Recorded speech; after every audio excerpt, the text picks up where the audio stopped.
आज और एक नया शब्द जानेंगे, बूमर। ये इंग्लिश वर्ड है बूमर।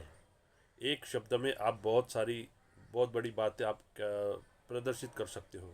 तो ये शब्द है बूमर। उसका अर्थ है कोई बात हमारे साथ गलत होती है तब हम ये इस्तेमाल करते हैं। और ये ज़्यादातर ये शब्द दोस्तों के साथ ही इस्तेमाल हो सकता है।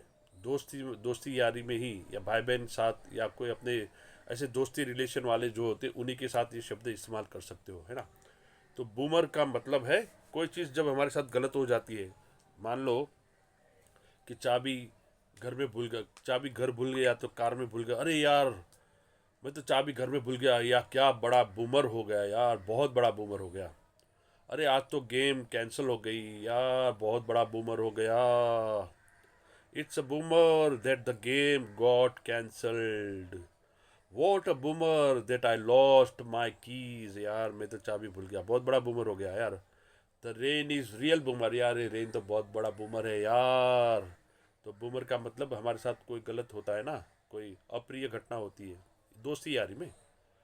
बहुत बड़ी अप्रिय घटना में भी आप इस्तेमाल नहीं कर सकते, लेकिन वो भी दोस्तों में ही इस्तेमाल कर सकते हो, ठीक है। तो और भी एग्जाम्पल है, that is a total boomer man. अरे यार ये तो बहुत ही बड़ा बूमर हुआ यार।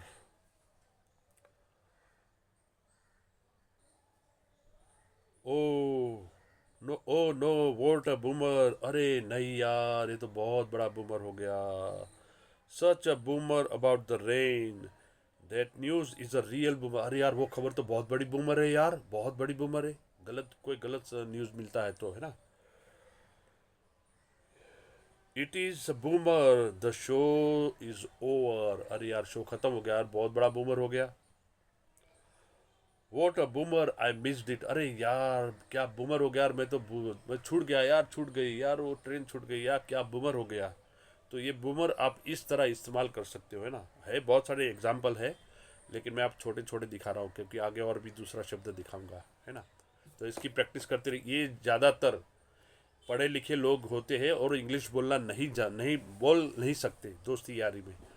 तो आप ये सीख सकते हो। इंग्लिश मीडियम वालों को तो सब कुछ आता है, लेकिन नॉन इंग्लिश वाले मीडियम वाले जो होते हैं, दूर दराज के गांव वाले होते हैं, या तो हिंदी मीडियम में पढ़े लिखे होते हैं, उनको इंग्लिश बोलना थोड़ा कम होता है। तो एक ऐसे ऐसे शॉर्ट शब्द मैं चुनता, मुझे मिलता है तो मैं आपके सामने रखता हूँ। ऐसे बहुत सारे शब्द हैं, लेकिन मुझे जो अच्छे अच्छे लगते हैं मैं वो आपके सामने रखता हूँ, है ना। तो आप इसे प्रैक्टिस करिए, देखते रहिए। बूमर का मतलब है, अर्थ है कोई बात हमारे संग गलत हो जाना, है ना। तो दोस्ती यारी में जब हमारे साथ कोई गलत हो जाता है तो हम क्या कहेंगे, अरे यार बहुत बड़ा बूमर हो गया, ठीक है। और एक शब्द है वॉन। WANNA, von. वॉन का मतलब है want to, want to a, want to a, want to a का शॉर्ट फॉर्म है वॉन। इसका हम इस्तेमाल करेंगे बोलने में। ऐसे बोलेंगे हम दोस्ती में, I want go home, I want go home. अगर हम सिंपल इंग्लिश में बोलेंगे तो I want to go home ऐसा बोलेंगे। लेकिन जब हम एक स्लैंग में या तो एकदम फास्ट वाली भाषा में बोलेंगे तो I want go home, I want go home, I want go home, है ना।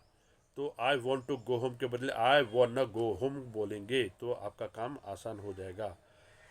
wanna grab some food later, wanna grab some food later यानी want to grab some food later यानी क्या लंच में, या जो हम पिक्चर देखने जाते हैं तो जो मिड इंटरवल इंटरवल में जब खाना खाना होता है तो हम क्या कहते हैं, या wanna grab some food later, want to grab samosa, want to grab idli dosa, want to grab cake, want to grab pizza, है ना, इन अ फ्यूचर टाइम। तो जब हम भविष्य में यानी कि अभी 1-2 घंटे के बाद हमें कोई चीज़ खानी पीनी लेनी हो, या तो कोई चीज़ हमें लेनी हो, तो हम कह सकते हैं यार you want to grab this, want to grab samosa, want to grab a coat, want to grab a umbrella, want to grab shoes, ऐसा कुछ भी कह सकते हैं ना। तो अ want to ए के बदले want न बोलेंगे, want न, है ना। तो आप इसमें इस्तेमाल करते हो, she want to see that movie, she want to see that movie, she want to see that movie, तो उसके बदले she want to see that movie, she want see that, ये वर्ड आपको बार बार इस्तेमाल करिए, ज़रा प्रैक्टिस करें दोस्तों के साथ। अपने दोस्तों के साथ जब प्रैक्टिस करोगे तो एक दूसरे को जब इस शब्दों को समझ लोगे तो आप एकदम इजीली बोल पाओगे। She want to, I want to go, I want to go, I want to go, तो मुझे जाना है। I want to eat, I want to drink, I want to sleep, I want to do, है ना। तो I want ना, ऐसा कहते हैं ना। तो आप इस शब्दों का आप इस्तेमाल कर लीजिए, आपको बहुत काम आएगा। और एक इसी तरह का शब्द बता रहा हूँ। दूसरा एक बहुत बहुत इंपॉर्टेंट शॉर्ट फॉर्म है गॉना। गॉना, तो गॉना का फुल फॉर्म है, ये गॉना शॉर्ट फॉर्म है GONNA। पहले हमने वरना देखा था, अब गॉना देखेंगे। तो गॉना का मतलब है आई एम गोइंग टू, यानी मैं ये करूँगा, ये करूँगी, ये करूँगा, ये करूँगी, तो आई एम गोइंग टू, यानी फ्यूचर फ्यूचर फ्यूचर टेंस है ना ये। तो हम फ्यूचर टेंस में उसको इस्तेमाल करेंगे आई गॉना। तो उसका एग्जाम्पल है I I am gonna go to the store, I am gonna go to the store, मुझे वो स्टोर में जाना है। I am going to go to the store, I am going to go to the store. What are you gonna do later, what are you going to do later, तू बाद में क्या करेगी, तो क्या बाद में क्या करेगा, तो what are you gonna do later, what are you gonna do later, what are you going to do later, बाद में तू क्या करेगा, क्या करेगी। They are gonna play soccer, they are gonna play soccer, वो सॉकर यानी फुटबॉल खेलना चाहते, वो फुटबॉल खेलेंगे। They are going to play a soccer, they are going to play a soccer, तो वो बाद में सॉकर खेलेंगे, फुटबॉल खेलेंगे, है ना। तो इसी तरह आप इसको इस्तेमाल कर सकते हो, शॉर्ट फॉर्म में आप इस्तेमाल कर सकते हो। तो कई बार हम इंग्लिश बोलने वाले दोस्तों को जब सुनते हैं तो उनकी इंग्लिश बहुत बड़ी फास्ट होती है, तो हम जब ऐसे शब्द सुनते थे तो मुझे भी पता चल गया मेरा क्या है क्या नहीं। तो फिर मैंने ढूंढा, मैंने देखा, मैंने यार अपने अपने दोस्त यार जो भी जो हिंदी मीडियम वाले हैं या तो जो नॉन इंग्लिश वाले हैं उनके लिए कुछ ये हेल्प हो जाए, इसलिए मैं ये बताने बैठा हूँ, है ना। तो आप भी इसे देखिए, अच्छे से समझिए। गौर ना, मैं यहाँ पर लिख के दूंगा, यहीं पर आएगा अभी, तो है ना। तो आप भी उसे देख के उसको उसको प्रैक्टिस, दोस्तों के साथ प्रैक्टिस करिए। आप दो चार दोस्तों के साथ इसको प्रैक्टिस करोगे, अपने ग्रुप में प्रैक्टिस करोगे और दोस्तों एक दूसरे को समझा दोगे, तो आप ये शब्द इस्तेमाल करते जाओगे। मैंने पीछे भी मेरे पिछली वीडियो भी देख लीजिएगा, उसमें भी मैंने बहुत सारे शब्द दिए, वो आप सब दोस्त आपस में इसका इस्तेमाल कर लीजिए और उसको प्रैक्टिस करिए। आपको इंग्लिश थोड़ी थोड़ी फ़र्क, तो इंग्लिश का बहुत बड़ा फ़र्क पड़ जाएगा, आप इसको प्रैक्टिस करते रहिएगा दोस्तों। और एक शब्द है किंडा।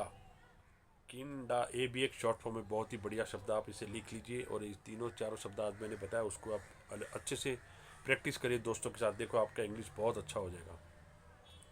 ये हिंदी मीडियम वालों के लिए है, ठीक है। हिंदी मीडियम यानी कोई भी जो नॉन इंग्लिश मीडियम में पढ़े लिखे, चाहे हिंदी हो, गुजराती हो, मराठी, बंगाली, चाहे कश्मीरी, कोई भी हो, सभी सीख सकते हैं। जो इंग्लिश में पढ़े लिखे नहीं हैं उनके लिए है, ठीक है। बाकी इंग्लिश वालों को तो सब कुछ आता है। तो it is the kinda. Kinda का मतलब है काइंड ऑफ, यानी मैं कुछ उस तरह से, उस तरह से, उस तरह का, उस तरह से, उस तरह में, है ना। इस तरह, उस तरह, यानी कि अभी मैं इसका इस्तेमाल आपको एग्जांपल दूंगा तो आपको समझ में आ जाएगा। आई एम किंडा टायर्ड, मैं कुछ थका हुआ महसूस कर रहा हूँ, मैं थका हुआ महसूस कर रहा हूँ। I am feeling somewhat tired now, I am feeling somewhat thirsty, I am a kinda thirsty, I am kinda hungry, मुझे भूख लग रही है यार, मुझे बहुत भूख लग रही है यार, मुझे भूख लग रही है। तो आप क्या बोलोगे, I am kinda hungry, am kinda hungry, am kinda thirsty. It's it's kinda cold outside, बाहर तो यार बहुत ठंड जैसा लग रहा है यार, बहुत बाहर बहुत ठंड है। It's a kinda cold outside, it's a kinda hot outside, बाहर तो यार गर्मी जैसा है। It's a kind of hot outside, it's a kinda rain outside, it's a kinda fight outside, बाहर कोई लड़ाई कर रहा है, अरे यार बाहर लड़ाई हो रही है, इट्स अ किंडा फाइट यार, it's a kinda fight, it's a kinda fight. तो आप इसी तरह से एक किंडा शब्द का इस्तेमाल करना सीख लो। It's a kinda, it is a kind of hot, it is a kind of cold, it is a kind of fight, it's a kind of rain. तो आप इसी तरह इस्तेमाल कर सकते हो, है ना। तो किंडा शब्द का भी इस्तेमाल कर लीजिए। मैं आपको और एक शब्द बताऊंगा, और बहुत ही बढ़िया शब्द मिला है, hang out.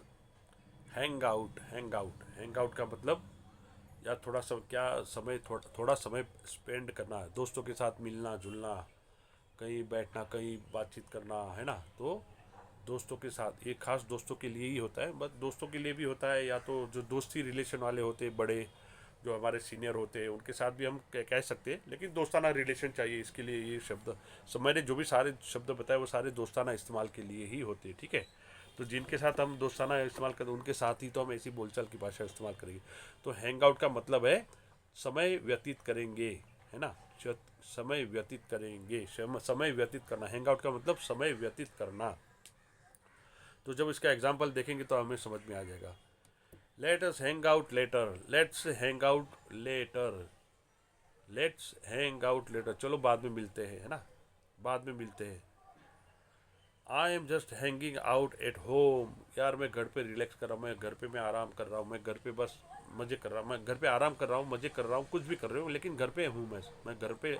I am hanging out at home, I am just hanging out at home. They are hanging out at the mall, अरे वो कहाँ गए, अरे they are hanging out at mall, वो तो मॉल में मज़े ले रहे हो, तो मॉल में टहल रहे हैं, है ना। तो हैंग आउट का मतलब अच्छी तरह से, अच्छे अच्छे लिए भी होता है। अब हाँ, अच्छे लिए, ज़्यादातर अच्छे लिए ही होते। हैंग आउट का मतलब समय व्यतीत करना, है ना।